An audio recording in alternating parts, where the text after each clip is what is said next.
In today's video, I'm going to teach you how to back up your website files and databases in HostGator cPanel and then move your website to Bluehost.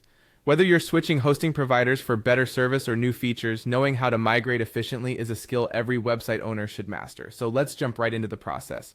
First, you need to sign up and log into Bluehost. If you haven't already created an account, you'll find the registration process straightforward. Simply head over to Bluehost's website, follow their prompts for signing up, and secure your account. Once you've signed up, go ahead and log into your new Bluehost account. Now, with your Bluehost account set up, you've got a couple of options for migrating your website.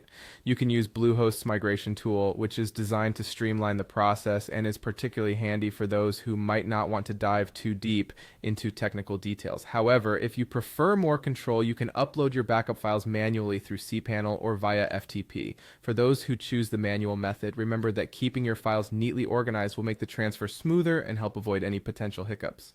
Next, it's time to create databases and import your data in Bluehost cPanel.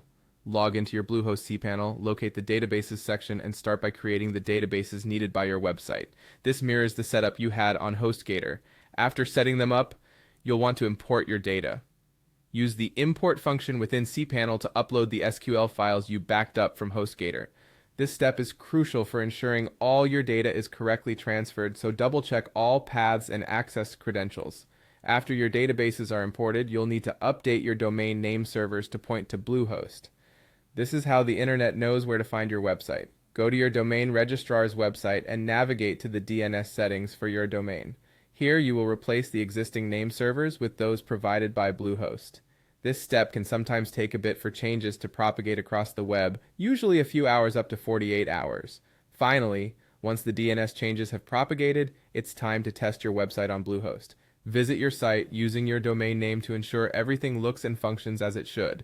This is your opportunity to spot check for any issues, such as broken links or missing files. Make sure all your content, databases, and functionality are running smoothly before considering the migration complete.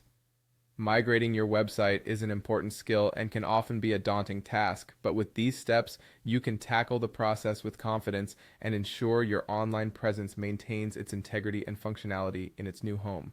Whether you're using automated tools or doing it manually, taking the time to meticulously follow these steps will pay off in the performance and reliability of your newly migrated site.